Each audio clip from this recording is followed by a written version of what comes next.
The 1st of September triggered a two-pot frenzy. Not even 2 weeks in, SARS put claims for payouts from the two-pot retirement system at just over 4 billion rand. Joining us now to talk us through what it all means is Jaco van Tonder. He's Advisor Services Director at 91. Jaco, thanks so much for joining us today. So for those who aren't yet up to speed, talk us through the new two-pot retirement system and how exactly it works. Because at the onset, there are actually 3 pots to consider: savings, vested, and retirement. Yes, hi everybody. Thanks for the opportunity. You're quite right, and it's almost impossible to think that there could be people who have not heard anything about two-pot, given the amount of media coverage that we've had on the topic, the amount of material that's been sent out by retirement funds, but yet we run into people all the time who don't really understand what this is all about and how it's working. So in short, you're correct. The two-pot system is arguably the largest pension fund regulatory amendment to have hit our industry since the early 90s, when we did defined benefit, defined contribution. It is a significant change that affects pretty much everybody. And in short, what the system is going to be doing is it is going to firstly take a snapshot of your old assets that you already have in your pension fund system on 31 August, and that's going to get preserved in what we call the vested pot. So that, and the objective of that is to make sure that your old assets are not affected. And I think this is a very important message. The big changes that are happening only with your new contributions. Your old assets in the old pension fund system before 1 September remains preserved with the same rights, and that is the job of the vested pot. Then if people look at their pension fund statements as of this week and last week, they will see that there are also 2 additional pots that now appear on their pension fund statement. The one pot is called the retirement pot, which is the second pot. So we've got vested, which is the old assets. We've got retirement pot, where the job is to preserve your retirement fund until the day that you retire. So the job of the retirement pot is almost to stop you from accessing your pension fund unnecessarily. And then on the other hand, you've got the third pot, which is the savings pot, which is really the one where the frenzy, as you refer to it, is all about. And that is where people are able to get funds out of their retirement fund for use in any type of financial emergency.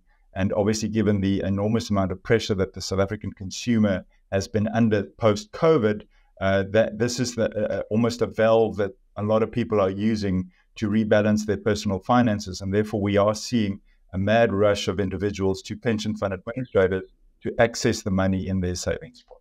So, Jaco, from September, we're looking at 2 pots essentially, right, with that 1/3, 2/3 split. So let's get into some of the rationale behind the two-pot retirement system being introduced. And is it a good idea or a bad idea in your books? So it's a question that we often get, and I think it's important to note that South Africa has a really good pension fund system if we benchmark ourselves against other emerging market countries. So let's start the conversation by acknowledging the fact that we have a pretty good system, but we do not have a perfect system. And I think there have been 2 long-standing problems with our pension fund system that we've been trying to solve for over 15 years since it's first been reported in documentation released by Treasury.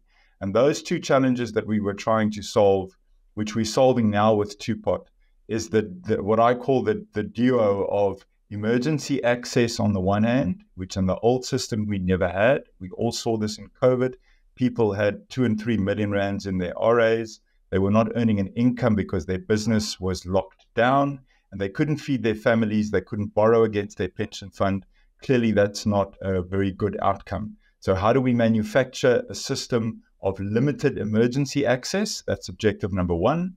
And objective number 2 is how do we preserve people's retirement fund assets, essentially stopping people from doing what so many South Africans have become accustomed to doing, which is every time you change your job, you cash in your pension fund, you take 100% of your pension fund benefit and you buy a new car or you upgrade your kitchen.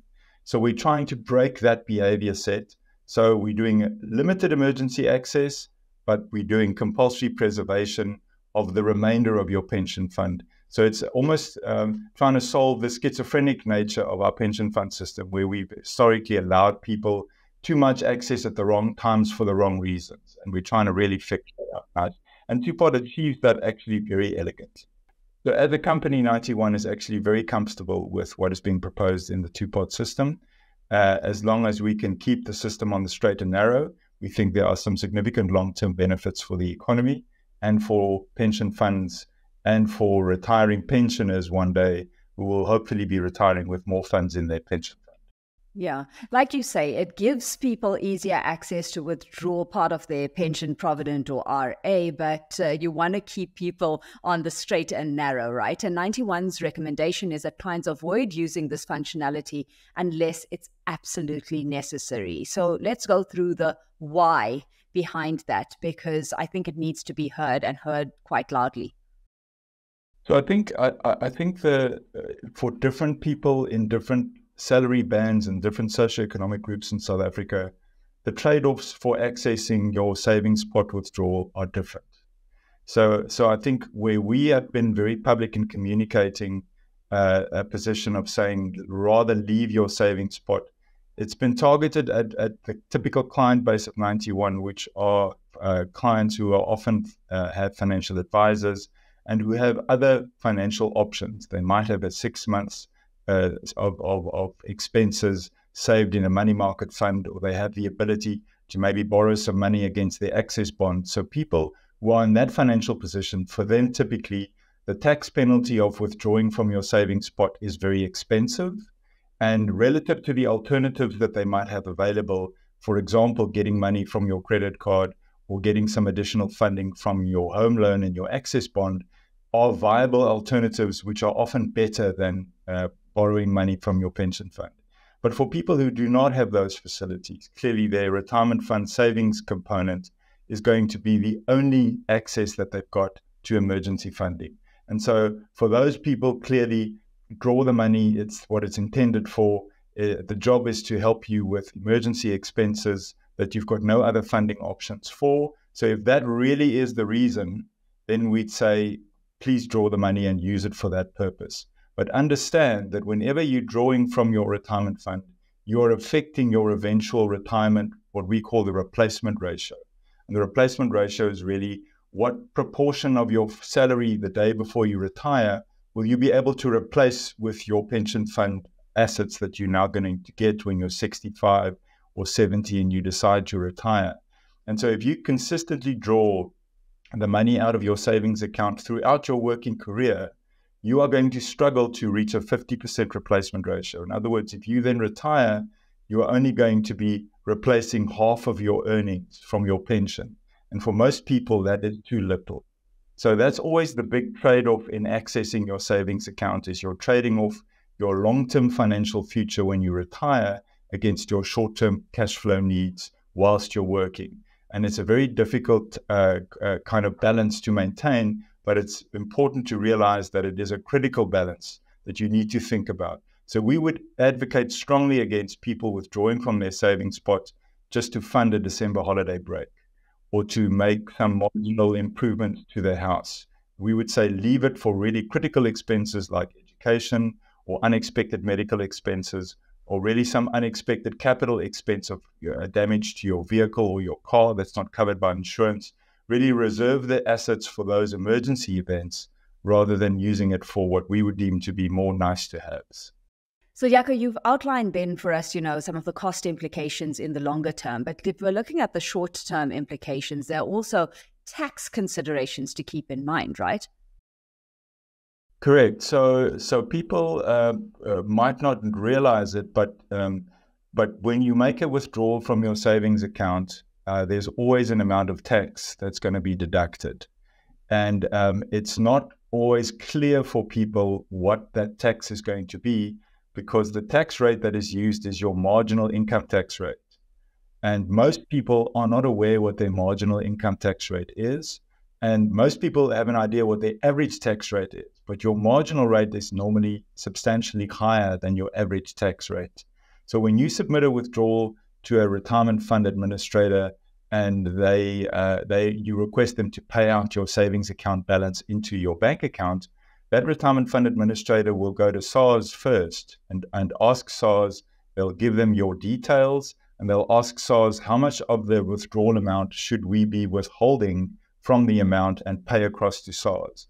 SARS will then look at the individual person's tax affairs, and they will do a calculation which is called a tax directive. And they will issue that tax directive back to the pension fund and tell them, member A has requested 30,000 Rand from their savings account, but there is 10,000 Rands worth of tax that needs to be withheld. The pension fund's administrator will then hold that 10,000 Rand back and pay it to SARS, and then pay the remaining 20 out to the pension fund member. So, and for most people who are going to be withdrawing, if you've got 30,000 Rands in your savings account, which is the upper level at the moment after the seeding, you are most probably going to be paying in the region of 25 to 35% of your withdrawal amount as tax. And I think for many people, this will come as a bit of a surprise and will probably be bigger than they thought it was going to be. So all that you've said up to this point, one assumes that you haven't seen, a mad rush from clients on your end to claim from their savings relative to the overall numbers, which have been quite simply staggering over the past roughly 2 weeks. Correct. So I think it's what you're saying is there's a slow wave of withdrawals and inquiries that is busy building up across all the large pension fund administrators. So I think the big players like the life insurance companies and some of the specialized retirement fund administrators that have got funds across all the socioeconomic groupings in South Africa, across all salary levels and different industries, those companies are experiencing a significant volume of questions and queries from members, as well as significant withdrawal requests. At 91, where most of our clients are advised by financial advisors and have other options, we've seen a couple of hundred withdrawal requests out of our client base. So from our side, the impact's been low, but clearly in other parts of the industry, it's been well reported that the impact has been quite significant. So how do you see this impacting then, the broader fund management industry or the financial landscape? Because some players are going to have to consider considerable shifts in their investment strategies to ensure sufficient liquidity, right? So I think we'll see how this pans out over time, and it's going to be very much driven by the ongoing level of annual withdrawals that we are going to see from retirement funds. So if we are going to be seeing people emptying their savings accounts quite regularly every year, you are going to run into potential considerations for how you manage those investment portfolios. So there might be another 1 or 2% of liquidity that is going to be required in the portfolio just to be able to handle those inflows and outflows properly. So that's the one potential impact. The other potential impact, of course, is going to be the impact on the economy and the financial markets broadly, because we are having funds exiting the savings market, going into consumer pockets, and then being spent on consumer expenditure. So there is definitely going to be some impact positively on the GDP growth of the country in the next 18 months as we see this wave of money roll through the system. So that's an important point to consider. And then we think there is going to be certain sectors on the Johannesburg Stock Exchange, particularly some consumer-related stocks and shares that are going to be receiving some of the spending from these withdrawals. And therefore, we could see some impact on the JSE, on some of the shares, again, somewhat positive impact. So those are like the short-term implications. The longer-term implications will obviously reverse. So, I mean, you're going to have an ongoing withdrawal amount, but I think the system will settle. And as the system settles, those GDP effects will kind of reduce quite significantly. But what will remain, and this is what we've kind of seen in our modeling when we modeled the two-pot system over the next 15 or 20 years, is that it is very likely to result in a net savings improvement for the country. Because of the fact that 2/3 of your money after 1 September, your new contributions, 2/3 of those are preserved until retirement, and you cannot access it before retirement, the impact of that over time will compound and will become very significant. So we are confident that unless we fiddle further with the system to create other leakage opportunities, the key implication of twopot is that it would see people reach their retirement age in the next 20 and 30 years with substantially more money in their pension pots than under the old dispensation. And I think that is probably the biggest win and implication of the twopot system. And obviously, everybody who plays in the retirement fund industry will benefit from that. So all the fund managers who manage retirement fund assets, all the administrators who do the administration, they will all benefit from a growing industry. And the South African economy will benefit from a growing savings pool, which is obviously very critical for a healthy economy and healthy financial markets. Jaco, let's leave it there. Thanks so much for having joined us today. Jaco van Tonder is Advisor Services Director at 91.